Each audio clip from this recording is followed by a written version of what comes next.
আসসালামু আলাইকুম রহমতুল্লাহ। স্বাগতম জানাচ্ছি নতুন আরও একটি ভিডিওতে। এই ভিডিওতে আপনি জানতে পারবেন importance of niche selection. Niche সিলেকশনের ইম্পর্টেন্স সম্পর্কে আপনি জানবেন। আপনাকে কেন নিশ সিলেকশন করতে হবে, আপনাকে নিশ সিলেকশন, আমার কথা খুবই সহজভাবে বুঝেন। যদি নিশ সিলেকশন আপনি না করতে পারেন, নিশ সিলেকশন না করে আগান, তাহলে আপনি সাকসেস হবেন না। আপনার ভিতরে হতাশা, ডিপ্রেশন সব কিছু দেখা দেবে।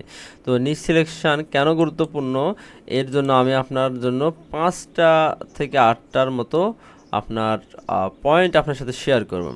প্রথমত কন্টেন্ট রিলিভেন্স। যখন আপনি নিশ সিলেকশন করবেন তখন আপনি রিলিভেন্স কন্টেন্ট তৈরি করবেন। ধরে নেন আপনি যারা লয়ার, যারা ওকালতি করে ইউএসএতে, আপনি তাদেরকে টার্গেট করতেছেন, ঠিক আছে? তাহলে তাদেরকে টার্গেট করার জন্য আপনি নির্দিষ্ট কন্টেন্ট তৈরি করবেন এবং সেই কন্টেন্টটা মোস্ট রিলিভেন্স হবে কাদের জন্য? যারা লয়ার, অ্যাডভোকেট, তাদের জন্য, ঠিক আছে? অথবা ধরে নেন আপনি একটা হচ্ছে ঘিয়ের জন্য, ঘি আপনার নিশ, বাংলাদেশি প্রোডাক্ট, এই ঘিয়ের জন্য আপনার কন্টেন্ট তৈরি করবেন। তাহলে ঘিটা আপনার নির্দিষ্ট একটা নিশের আন্ডারে হলে এটা সবচাইতে রিলিভেন্স হবে এবং সবচাইতে আপনার নিশের কাছাকাছি হচ্ছে বা নিশ অনুযায়ী হচ্ছে যে কন্টেন্টটা মানুষ অ্যাকসেপ্ট করবে। কিন্তু ধরেন আপনার ডিজিটাল মার্কেটিং দেন, ডিজিটাল মার্কেটিংয়ের সার্ভিস দেন, ডিজিটাল মার্কেটিং সার্ভিস তো অনেক বড় একটা সার্ভিস। তাহলে কোনটার বিষয়ে আপনি কন্টেন্ট তৈরি করবেন সেইটাই তো আপনি বুঝবেন না, ঠিক আছে? আপনি তো কন্টেন্ট তৈরি করেন ফেসবুক অ্যাডের, আপনাকে আরেকজন এসে বলছে আমার গুগল অ্যাড লাগবে, তাহলে তো আপনি আপনার কন্টেন্টের সাথে আপনার কাস্টমারের মিল হচ্ছে না, তখন আপনি একটি বিড়ম্বনার মধ্যে পড়বেন।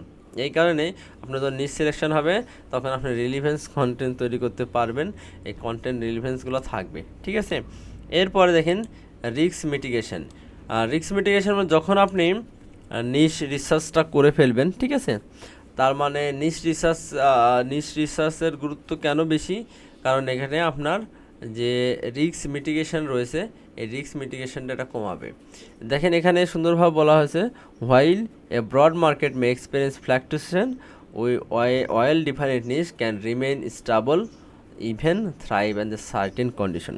তার মানে এখানে খুব সহজ কথা যে আপনি স্পেসিফিক একটা নিশের উপর আপনি এক্সপার্ট হলে আপনার সেই স্পেসিফিক নিশটা সাস্টেন এবং আপনার থ্রাইভ কন্ডিশনে থাকবে। কিন্তু ব্রড এরিয়া নিয়ে কাজ করতে গেলে সেটা আপনার ফ্লাকচুয়েশন হবে। এটাই হচ্ছে রিস্ক মিটিগেশন বলতে বোঝানো হচ্ছে এখানে, ঠিক আছে? তার মানে আপনি নির্দিষ্ট একটা স্পেসিফিক নিশে কাজ করলে সেটা অবশ্যই সাস্টেইন থাকবে। এরপর দেখেন অ্যাডাপ্টেবিলিটি এবং ইনোভেশন। অ্যাডাপ্টেবিলিটি ও ইনোভেশন বলতে এখানে কি বোঝাচ্ছে? যে niche business can be more agile and innovation because they are the focus specific market segment.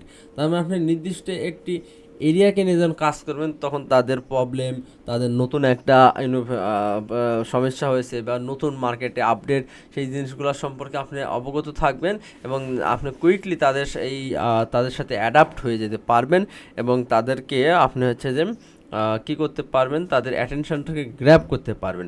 এই ধরে নেন যারা কন্টেন্ট মার্কেটিং নিয়ে কাজ করতেছে দীর্ঘদিন, হঠাৎ করে চ্যাট জিপিটি এসে কন্টেন্ট মার্কেটিংয়ের একটা বিশাল রেভলিউশন নিয়ে আসলো।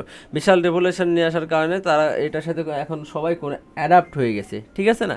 অ্যাডাপ্ট হয়ে গেছে, তার মানে অ্যাডাপ্ট হয়ে যাওয়ার হচ্ছে কেন? সে নির্দিষ্ট একটা স্পেসিফিক নেশায় কাজ করতেছে। তার মানে খুব সহজেই চেঞ্জেস আসলে সেটার অ্যাডাপশান হবে। যখন আপনি একটা নির্দিষ্ট স্পেসিফিক নিশে কাজ করবেন তখন আপনার ওই মানে কাস্টমারের স্পেসিফিক প্রবলেম, কাস্টমারের যে গোল, সেই সম্পর্কে আপনি স্ট্রংলি আপনার আইডিয়া থাকবে এবং আপনি তাদের যে গোল সেটা ফিল আপ করতে পারবেন। এই ফিল আপ করার কারণে আপনার কাস্টমার আপনার প্রতি স্যাটিসফাই থাকবে, আপনার কাস্টমার লয়াল কাস্টমারে কনভার্ট হবে, তার মানে বারবার আপনার কাছে আসবে এবং আপনার প্রশংসা করবে, ঠিক আছে? আপনার নামে আরও অন্য কাস্টমারের কাছে কথা বলবে। এই কারণে কাস্টমার লয়ালিটি বিল্ড আপ হবে, ঠিক আছে? এটা হচ্ছে একটা বিষয়। এরপরে দেখেন যে ইফেক্টিভ মার্কেটিং। যখন আপনি আপনার নিশটা সিলেকশন হয়ে যাবে তখন আপনি ইফেক্টিভ পদ্ধতিতে মার্কেটিং করতে পারবেন। ইফেক্টিভ পদ্ধতি বলতে এখানে কি বোঝানো হচ্ছে যে আপনি একটা নির্দিষ্ট এরিয়াকে যখনই নির্দিষ্ট একটা স্পেসিফিক নিশ, নির্দিষ্ট একটা গ্রুপ অফ পিপলকে টার্গেট করে অ্যাড তৈরি করবেন এবং তাকে মার্কেটিং করবেন, ঠিক আছে, তখন আপনার টার্গেটিং করা সহজ হয়ে যাবে। সাপোজ আপনি ওয়েব অ্যানালাইটিক্স লিখে যদি সার্চ করেন, আপনি যদি ফেসবুকে যান, তাহলে দেখবেন যে ওয়েব অ্যানালাইটিক্স সম্পর্কে 29,000 মানুষ ইন্টারেস্ট আছে, ফেসবুকের কাছে এই ডেটা আছে। তাহলে আপনি 29,000 মানুষকে টার্গেট খুব সহজে করতে পারবেন এবং আপনার অ্যাডটা কস্ট ইফেক্টিভ হবে এবং ইফিসিয়েন্ট হবে, ঠিক আছে। তার মানে আপনি ইফেক্টিভ মার্কেটিং করতে পারবেন, ঠিক আছে, এইটা হচ্ছে, এবং হায়ার কনভারসেশন পাবেন। এরপরে দেখেন এক্সপার্টাইজ এবং অথরিটি। যখন আপনি স্পেশালাইজ হবেন একটি নির্দিষ্ট নিশের আন্ডারে, তখন আপনি সেটার উপরে যে নলেজ রয়েছে, সেটার সম্পর্কে অথরিটি রয়েছে, সেইটা আপনার কাস্টমার আপনার দেখতে পাবে। কারণ আপনি আপনার কাস্টমারের প্রবলেম নিয়ে কথা বলবেন। সাপোজ একজন ই কমার্স বিজনেস করতেছে, ই কমার্স বিজনেস অনেক দিন থেকে করতেছে, বাট সে গ্রো করতে পারতেছে না। কারণ গ্রো করতে পারতেছে না কী কারণে, সেই বিষয়টা এখন আপনি সুন্দরভাবে জানেন। কারণ আপনার সেই বিষয়ে কি আছে, আপনার হচ্ছে যে এক্সপার্টাইজ আছে। এরপর দেন রিডিউস কম্পিটিশান। যখন আপনি স্পেসিফিক নিশ সিলেকশন করবেন, তখন আপনি যেটা বেশি কম্পিটিশান সেটা সিলেক্ট করবেন না, কম্পিটিশানকে আপনি সিলেক্ট করতে পারবেন কোন নিশ আপনার জন্য খুব সহজ হবে। এই জিনিসগুলো এখন আপনি সহজেই দেখে শুনে তারপর আপনার নিশটাকে নিতে পারবেন। সেখানে আপনার কম্পিটিশানগুলো লোয়ার কম্পিটিশান করতে পারবেন, অথবা আপনার কম্পিটিশানটাকে রিডিউস করতে পারবেন, ঠিক আছে। এবং টার্গেট অডিয়েন্সকে আপনি খুব সহজে ফোকাস করতে পারবেন, যেটা আমি একটু আগে বলেছি যে স্পেসিফিক নিশের কারণে আপনাকে স্পেসিফিক পিপুলকে টার্গেট করা যায়। এই কারণে আপনার টার্গেট কাস্টমারকে খুব সহজেই ফোকাস করা যায়। তাহলে নিশ সিলেকশন কেন গুরুত্বপূর্ণ এই ভিডিওর মাধ্যমে জানতে পারলেন।